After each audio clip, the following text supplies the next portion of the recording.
Hey, it's Dr. Fanistel. I've been a board-certified internal medicine physician for over 30 years, treating patients in clinics, hospitals, and ICUs. But now I teach patients and clinicians how to treat chronic pain, anxiety, other hard-to-treat medical problems without pills, without procedures.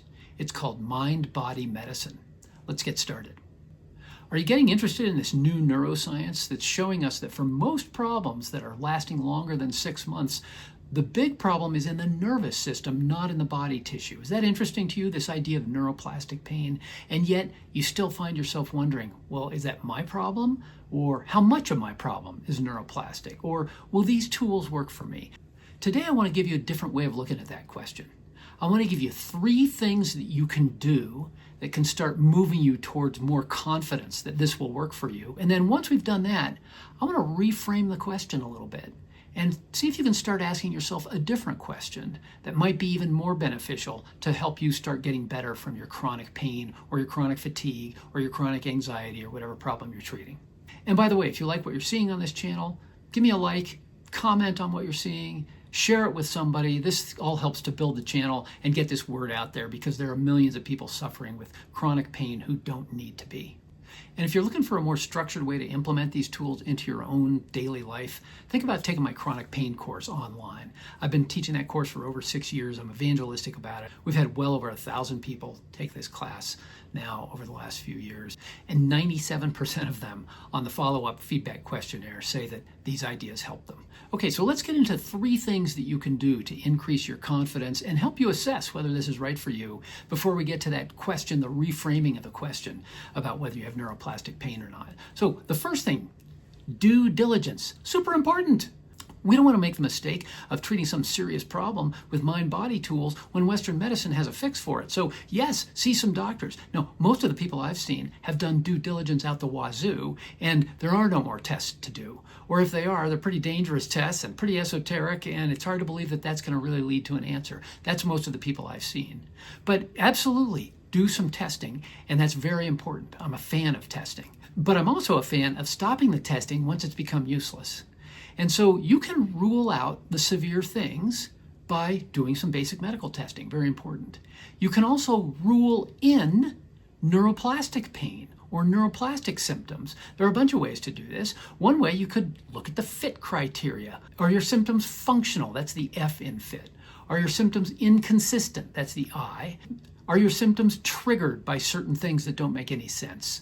So I've listed some of the fit criteria here briefly. You can read about this on the internet. You can Google it. You can find much more information about this. But this is one way that people can, on their own, sort of go, oh, this makes way more sense than anything else. Other people need to rule in the diagnosis by seeing a doctor who sort of understands both sides of the equation, understands the biomedical testing, the imaging studies, can go over that with you, but also understands the concept of neuroplastic pain. This can be super helpful. I remember seeing a woman who had severe abdominal pain. She'd been in and out of the emergency room multiple times. She'd been admitted overnight a couple times. They couldn't get rid of her pain.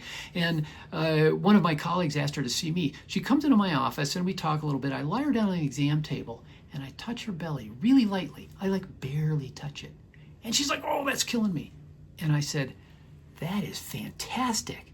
And she's like, what do you mean that's fantastic? You barely touch it and it hurts this bad? How can that be fantastic? I said, that's fantastic. Because not only have you had all these tests that have failed to find anything, but there is no way that that kind of touch on your abdomen could indicate a pancreas problem or a stomach problem or an intestine or a gallbladder problem or whatever. I'm not even close to putting any pressure on those organs. All I did was touch the skin on the abdomen and you had a reaction. 100% this is in the nervous system. There's no place else it could be. I'm super happy you have an exam like this. So sometimes on a physical exam, it's very obvious to the physician that there's nothing internally wrong. The problem is that many doctors don't know how to relay this information to you. In the back of their mind, they're kind of going, I don't think this is anything serious.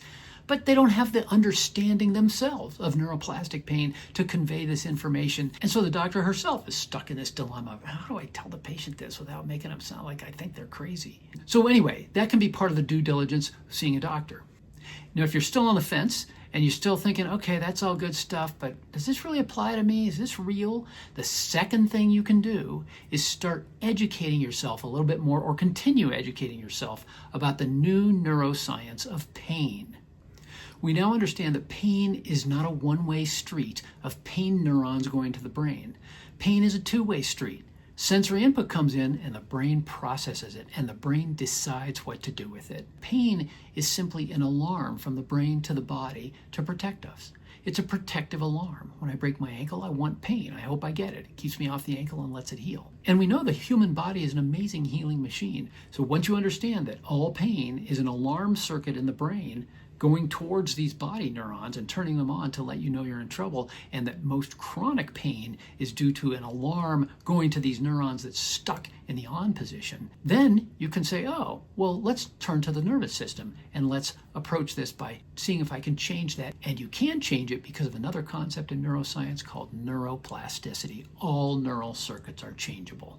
This is a different way of thinking about pain, and it's easy to get sucked back into that old-fashioned mindset of, oh, maybe I've got a body tissue problem. And this is why it can be so helpful to maybe keep a book on your nightstand, read 2 pages and fall asleep.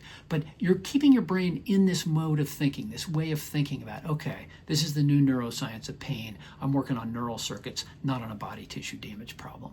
It can also help to listen to people who've been through this, listening to stories. The brain learns by storytelling. So watching people who've gotten better, watching videos, watching YouTube channels that talk about this stuff can be really helpful for a lot of people. All of this can keep you in this different way of thinking and help you remember that this is a very common problem.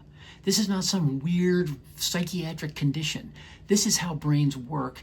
It's the most common cause of chronic pain. There are millions of people suffering from neuroplastic symptoms who don't know it. It's just that we're on the cusp of a new understanding, and you're at the forefront of understanding what's going on with you if you're running down this path. And then the third thing I want to suggest that you do, if you're working on building up your confidence and you're wondering whether this is the right way to go for you, is quit thinking that the medical system has all the answers. It doesn't. We hold the medical system in high esteem. I hold it in high esteem. I've seen hundreds of people cured because of high-tech biomedical interventions in the ICU, in hospitals, in the outpatient setting with certain medications. It's super powerful. I'm not denigrating Western medicine, but I am saying that it doesn't have all the answers. Here's a quote from Atul Gawande, the surgeon author of a lot of best-selling books, and something he says about uncertainty. The core predicament of medicine, the thing that makes being a patient so wrenching, being a doctor so difficult, is uncertainty. As a doctor, you come to find that the struggle in caring for people is more often with what you do not know than what you do. Medicine's ground state is uncertainty. And wisdom, for both the patients and doctors, is defined by how one copes with it. Are you coping with uncertainty, or are you trying to get rid of it? As one of my favorite authors, Joseph Wynn, says in his book Beyond Thoughts, if you're waiting for certainty, you'll be waiting for eternity. Perhaps the best thing to do is step back and realize there's always uncertainty, and how you deal with it makes a difference in your symptoms. Once you've done all that, or at least you're moving towards your ability to be constantly thinking this way, a completely different question arises. Once you understand that pain is a protective alarm from the brain to the body, and you've done the due diligence to realize that you don't have some death sentence here, even though it may feel like one at times, a totally different question arises. And the question that you might ask yourself is this pain serving me? Is it something I need? If there is no external fix, why wouldn't I try to teach my brain, hey, I've done the due diligence, you can turn that alarm off. Let's use the tools of pain reprocessing therapy and mind-body medicine to reduce the intensity of this pain signal. And this involves taking your own power. And even that, this ability to change the seemingly automatic processes that are going on in your body, even that is being supported by the newest neuroscience. 35 years ago when I got married, my wife gave me this book by Shakti Gawain called Creative Visualization. I had just finished my medical residency, and I'm reading it going, what a bunch of BS, a bunch of psychobabble, woo-woo. Now, I'm teaching those tools to people. My wife is constantly cracking up that she can't believe I'm doing this. But I'm teaching it because this is what works. For 30 years, I saw people coming in with these problems and didn't know what to do about it. This idea that they could rewire and take charge of their own nervous system is what is helping hundreds and thousands of my patients. And as a doctor, I also like the idea that the modern neuroscience is finally catching up with 3,000 years of Eastern mysticism. We're finally being able to explain why this happens, which makes it a lot more palatable for a lot of us in the scientific community. Because now the neuroscientists are talking about how our brain creates our reality, how we are all living in our own brain's controlled hallucination of the world. Listen to Andrew Huberman on YouTube. Read Descartes' Error by neuroscientist Antonio Damasio. Listen to neuroscientist Yoni Ashar talk on this podcast about the new neuroscience of pain. Watch neuroscientist Richard Davidson's TED Talk on taking responsibility for your own brain. Or neuroscientist Anil Seth's TED Talk called Your Brain Hallucinates Your Conscious Reality. This is the new neuroscience. What reality is your brain creating? And has the reality you've been moving through recently been useful to you? Or would it help to start teaching your brain some new neural circuits? Would it help to start teaching your brain to start hallucinating something different? You know, I don't really intellectually understand quantum physics. Nobody does. As physicist Richard Feynman says, if you think you understand quantum mechanics, you don't understand quantum mechanics. The physicists don't even understand it on a sort of like makes sense level. But the science keeps supporting these wacky ideas that light can be both a particle and a wave at the same time. What does that even mean? Embrace some uncertainty here. You can't see your brain creating your reality. That doesn't make sense, but the neuroscience keeps saying it. And don't be afraid to take your own power. Our brains are super powerful. How much of your brain are you not using? And are you just sort of going, oh, I hope somebody can help me? Take your own power. Turn inside. You've got this. Let me end with a poem called Our Deepest Fear by Marianne Williamson. Our deepest fear is not that we are inadequate. Our deepest fear is that we are powerful beyond measure. It is our light, not our darkness, that most frightens us. We ask ourselves, who am I to be brilliant, gorgeous, talented, fabulous? Actually, who are you not to be? You are a child of God. Your playing small does not serve the world. There's nothing enlightened about shrinking so that other people won't feel insecure around you. We're all meant to shine, as children do. We were born to make manifest the glory of God that is within us. It's not just in some of us, it's in everyone. And as we let our own light shine, we unconsciously give other people permission to do the same.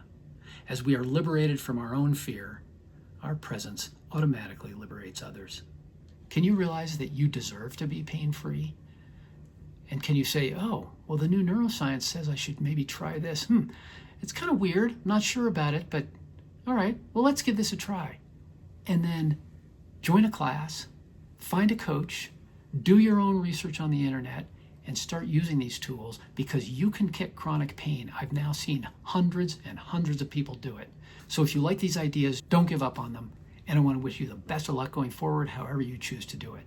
And if you're relatively new to this path, or if you're just finding me for the first time, a great way to introduce yourself to the way I talk about this is my TED Talk, which is linked in the description below, and also this video, which talks about how can you talk to your brain. Don't forget to hit the subscribe button if you like this stuff. That helps this channel grow, and share this with somebody if it's been helpful to you. All right, I'm Dr. Brad Fanistil at BoulderMindBodyMedicine.com. Thanks for listening, and I'll see you next time.